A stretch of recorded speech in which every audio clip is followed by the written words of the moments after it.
Yo, what's going on, guys? Shake your big back, baby! And yes, today, man, the Ming Dynasty Challenge has finally arrived. I'm gonna give you guys some tips, little bit of tricks. I mean, it's pretty easy, and I'm just gonna tell you guys about it, and then I'll show you off the Yao Ming. Show off the Yao Ming. But, yeah, it's pretty awesome. I was really hyped for this. We waited so long for this one. We knew at the beginning of the year this challenge was coming and Yao Ming would be in the game, and finally it's here. But the requirements are, there's 3 games, and you need 5 Sapphire players in your starters. They have to be all Sapphires, and your bench has to be all Silver players. You'll see I'm running with Steph Curry, Beal, Paul George, Malone, and Hakeem. Besides that, Malone, those guys are pretty easy to get. Hakeem might be a little difficult as well, especially if you don't have a lot of MT, but I'll tell you guys about a few collections that you guys can do pretty easily, and you guys can get yourself some of these Sapphire players so you can take on this challenge if you don't have enough to do that. But, I mean, really, the difficulty of these challenges was pretty simple. I mean, we were getting open shots, and look at this right here. They're going to be shacked in a fool in a second. But first, let's try and get to the rim with Paul George, who is a monster. You get him from beating, I think, the 3rd seed and road to the playoffs. But he gets the dunk right there. And then look at this. I don't know what happens to them. Like, what? How do you mess up an inbound pass? Like, how does a CPU? I've never seen that. So, these challenges really not that hard. They're on, you know, just difficult, basic challenges, you know, nothing like that. It's nothing, you know, Hall of Fame, all pink diamonds, craziness like that. But, yeah, that is these challenges. But, the cheapest Sapphire collections that you really want to look into doing, definitely the Raptors, the Nets, the Kings, the Wizards. That's 4 right there.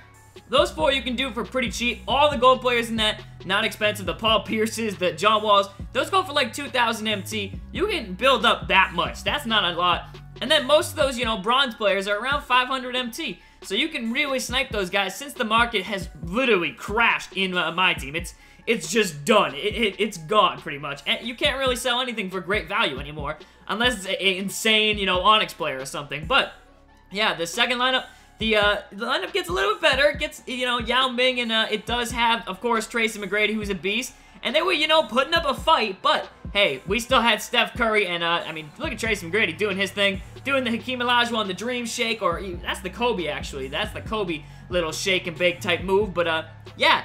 We were getting buckets, and we did have a new player in this one, as you guys can see. I subbed out Paul George for this new Julius Erving that I finally got for completing the Dunk, Funk, whatever they're called, collection. You guys are going to see that in a little bit. I do have another pack opening. We do get some really nice pulls, and we were able to go out and complete that set, but you guys can see in this one, we were just too much for them. All you have to really do is, you know, spread the floor, get some open threes, work the pick and rolls. Pick and rolls were so dominant in these games because all you have to do is time it right, and it's just an easy layup, or it's just a pass off of it, or it's just a, you know, a fadeaway jumper. You can get a lot of shots in the post, too. That's why I really like Karl Malone and Hakeem Olajuwon. 2 guys who can really dominate. I mean, this was very easy. I had no problems. I was eating a sandwich while playing half this stuff, you know, having my lunch. But, again, the 3rd lineup that we faced was just some Rocket players. Really, nothing crazy. James Harden barely scored in these games. I don't know why, but he didn't really score much. So, yeah, they weren't very tough. You'll see right here, again, minute 13 left. I'm just balling with Steph Curry. I just decided he was going to hit everything. He's literally been hitting every shot in this game, it seemed like. I think he finished like 19 for 27, something crazy. But with 10 seconds left, you can see I'm just having some fun. I'm just trying to see if we can get one more shot for Steph Curry. And check out this. Look at that. Man down, hand down. It's right in his face, and we still knock it down. And, yeah, I mean, we were just killing it, man. We were just killing it. But Steph Curry, I think he had 41 for this game. Oh, my goodness. It was beautiful. Absolutely crazy. We were killing it, and, yeah, that's all you need to do, man.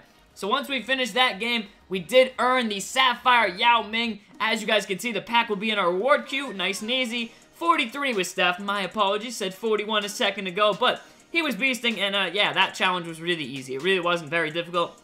But again, if you don't have Sapphires, it might be difficult. You might have to go get them, which is a little bit of the struggle. But I think it's pretty balanced, and I'm really happy that they brought this out finally. So let's flip Yao Ming! Woo! Look at that Yao Ming. It looks nice, man. I like the look of the card. I'm glad he's not wearing a suit like Dominique. Like, I don't even want to use the Dominique card just because he just looks ridiculous. I don't know why. It just doesn't look like a card you want to use. I don't know. I like the look of this card right here. It looks awesome from the 06-07 season, and yeah, you guys can add all the badges onto them. As you guys can see, I'm just throwing on a whole bunch of them right here, but This guy is a monster. I'll have to put like limitless range on him because he's got that nasty mid-range. I want to make sure I can step all the way right inside that 3-point line and still knock down the shots. And if you do that, you've got a really good range. It's just nasty. But maybe even Deadeye. Oof, I don't know. It'll be tough because I don't think anyone's going to really get a hand up on him at 7'6". I used Yao Ming earlier in the year. I used the gold one. I'm pretty sure these ratings are either exactly the same as the gold one or very, very close to the gold one. I'm not sure on that, though. Do not quote me. I'm not sure. I think they're close. They look similar to me. Just trying to remember the Yao Ming stats. I don't think he had as good of a fadeaway, so maybe this card's got a little bit better there, or maybe it's the same. I don't know. You guys will have to let me know in the comments if you have the gold one, but this card looks beastly. It's definitely going to get the job done. I'm definitely going to use him in the lineup. Glad I sold my Yao Ming for, you know, 250K early on in the year, and pretty much didn't lose any profit when I used him. But yeah, pretty sweet, and this will definitely drive the price of the gold Yao Ming definitely down. But I mean, he'll still have some value because it is freaking Yao Ming. But yeah, I hope you guys did enjoy it. Hopefully the tips help you out. Do the domination, do the challenges if you haven't already. There's so many of these easy challenges. I've got 1, 2, 3, 4, I think 5 guys there from just challenges, and there's still Bob Pettit, Rose. You know, there's plenty of ways to get these guys, and go get yourself a Yao Ming. But there is the Tuesday challenge. The Ming Dynasty has arrived.